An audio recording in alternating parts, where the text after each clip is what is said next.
I was in a very serious jam. The game jam was categorized as a very serious game jam by JuniperDev while she was wearing a propeller hat. And let me just open up with something right out of the gate. I did not understand whatever subtext that was getting communicated here. I wasn't on the right wavelength for it, so I thought about how I could blend spin to win with the very serious. And whenever I think of serious games, I think of Dark Souls, Silent Hill 2, Spec Ops The Line, and weirdly enough, Castlevania, thanks to its amazing Netflix adaptations with Castlevania and Castlevania 2 Richter Belmont Boogaloo. And when I see Spin to Win, I think of League of Legends and Smite.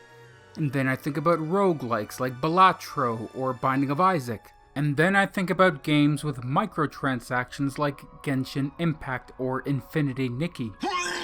So I thought of a game where you win and where you spin. Hoo mama! I'm on some extra creative energy here. Woo! So I thought about a ballerina spinning in circles because they spin. And then I thought about a serious game that you can win in. Castlevania. And what did I get? This is what I got. Hello everyone, I'm Dimitri Lowell, and I'm one of the several thousand game developers that entered the very serious game jam hosted by JuniperDev. And I'd like to say that I'm grateful for the opportunity to flex my muscles, but let's actually go into what I learned and what I've noticed.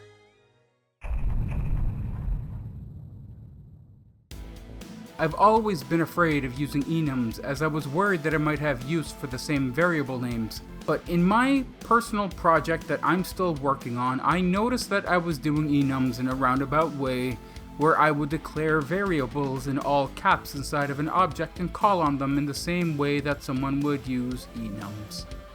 So I just started using enums for everything from the player state, the enemy state, item spawning IDs, and effect IDs. Move and collide sucks. GameMaker's official move and collide function is horrible. I tried to use it, but it was just too simplistic while allowing subpixel values. And I couldn't figure out how to check for horizontal collisions or vertical collisions. Maybe I could have used collision line when necessary, but I wasn't gonna do that. So I went back to this old engine that I've been using for years that prevents subpixel collision. If you're part of the 1% of the 1% of the 1% of the 1% of the 1% that knows about games made in GameMaker, then you might recognize it. This is a modified version of the collision engine used in another Metroid 2 remake. So yeah, I just used that engine. Move and Collide proved to be very inflexible with the rails system that I had in mind, which I'm proud of for how well it functions and feels. Funnily enough, I even modified the predefined collision boxes to capture exactly how Castlevania 1 does it, where you can jump up through the floor but it stops your movement. Marketing. Every game developer worth their salt should know that marketing is a strenuous exercise and feels more like banging your head against a brick wall until you inevitably break before you flake off any grout. I don't use Twitter, but it can certainly help with the discoverability thanks to the algorithms, provided that the specific niche that your game serves finds its audience and allows you to at least get a bit of breathing room from the indie circles. Marketing could have taken the form through public engagement in the Discord and engagement with the community on all social medias that you can have access to. I didn't do any of that, mainly because I was emotionally spent and had run out of spoons to bring myself to switch to networking mode after a long day of working on it, and subconsciously, I keep falling for that trap where I think my game is good enough to just get viral in on itself due to its innate quality. You need a lot more than just confident and quality presentation for your game to do the numbers that matter. Would my game have done any better if Gen X or the millennials that actually grew up with Castlevania all started passing it around? Who's to say? It's entirely up to the whims of chaos theory. This is entirely my error here, because I wasn't really engaging with the community or participating in any discussions in the Discord with anyone else, let alone participating in any of the Game Jam streams that people were doing in the Discord server. I wouldn't have just increased overall engagement on my own game, but I would have probably developed further connections and bonds with members of the community, play more games from the jam, and learned from other developers to help me fill in my knowledge gaps.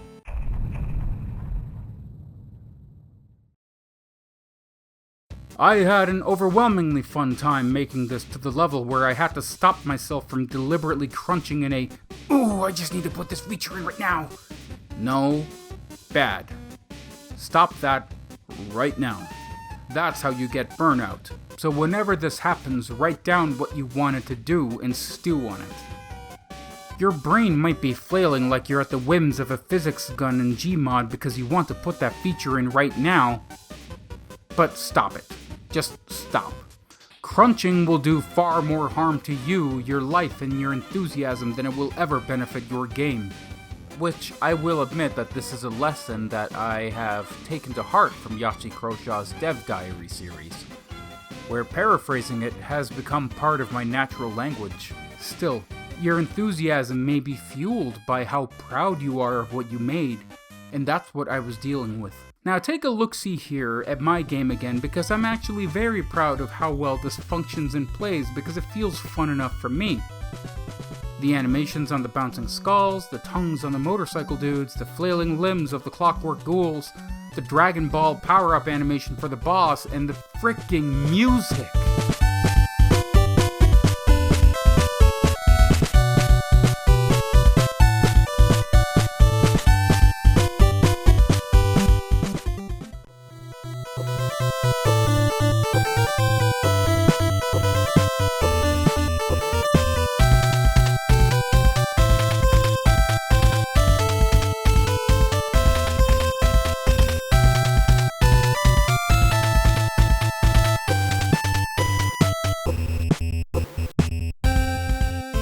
Tchaikovsky's Swan Lake melody may be doing the heavy lifting here, but it was me who reinterpreted it with Fama Studio to make what I'm confident in calling a banger. For me, the game plays tightly, it looks and sounds great, and the technical debt was minimal. Just an ordinary crabby, oh my goodness! Barring that, I felt whatever I had just made was perfect in that specific Antoine de Saint-Exupéry way of perfection is achieved not when there is nothing more to add, but when there is nothing left to take away. I mean, at most it was going to be as perfect as I could get it within a week, including programming, design, music composition, and animation. However, I'm not going to look at my own game and say that it beats everything else. That's just sort of arrogant. Of course, there are going to be more games I like more than my own work.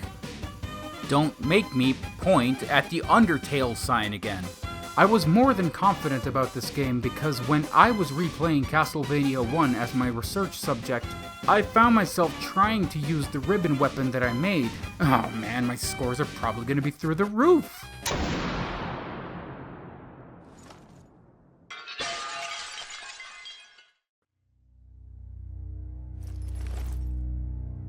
Whatever you say, Walker.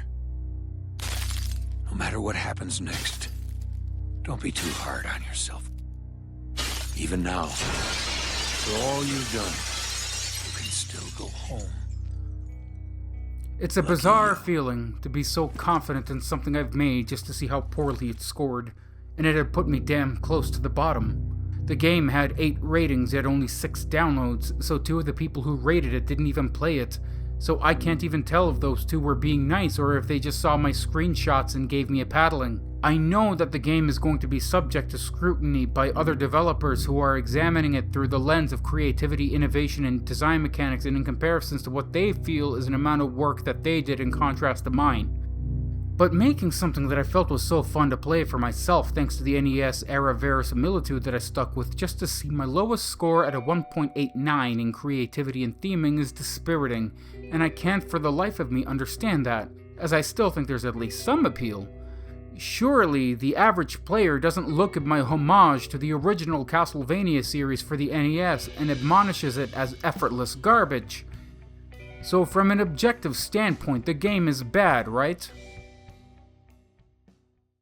Importantly, the next Undertale, the next Minecraft, the next explosive indie hit that defines the era is not going to come from money-minded committees knocking off whatever was popular yesterday. It's going to come from passionate weirdos making fringe ideas that appeal to them. You know that weird idea at the back of your mind that you keep thinking about but you're not sure anyone else would like or understand? Yeah, make that. You might have the next big thing in your hands right there, boyo.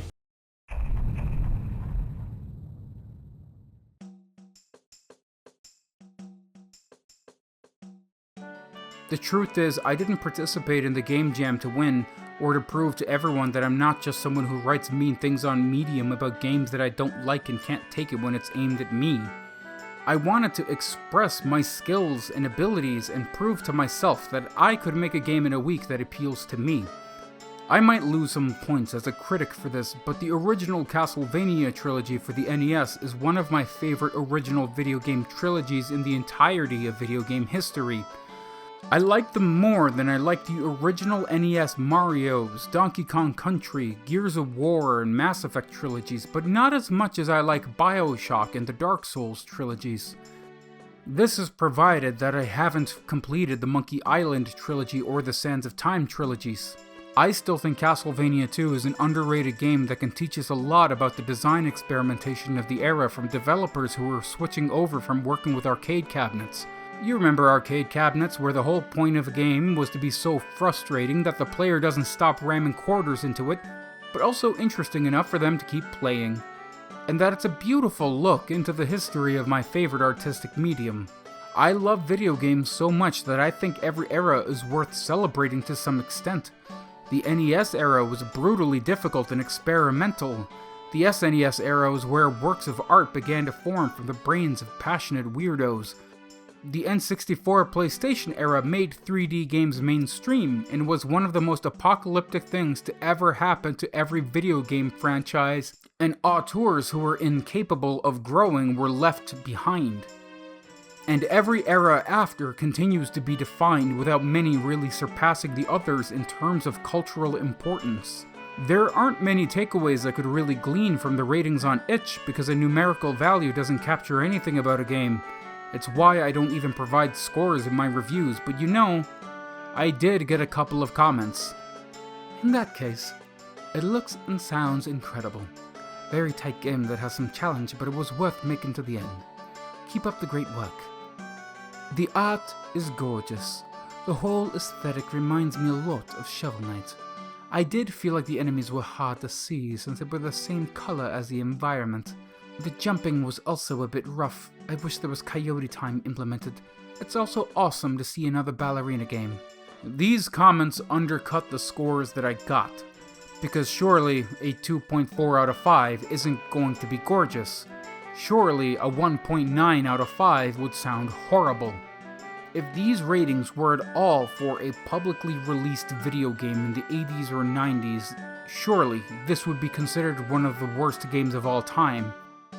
An overall 1.9 out of 5 becoming a 3.8 out of 10 would be the subject of mockery if it was a score appearing in Electronic Gaming Monthly circa 1989. This was a weird idea that had formed in the back of my mind that these two liked and understood. I can't sit here and tell you that I don't care about that score because the fact that I'm even making a video about it is proof that I do care because I just wanted to express myself and what part of video game history that I was in the mood to celebrate. Maybe you'll play it, maybe you won't. Maybe you'll like it, and maybe you'll hate it. But I would like to end this all with one last sentiment. Thank you so much for playing my game! And a more than special thanks to JuniperDev for hosting this very serious jam, and Yahtzee Croshaw just because I used that whole clip from Dev Diary and it was kinda long. I hope you will keep an eye out for possible future content from me.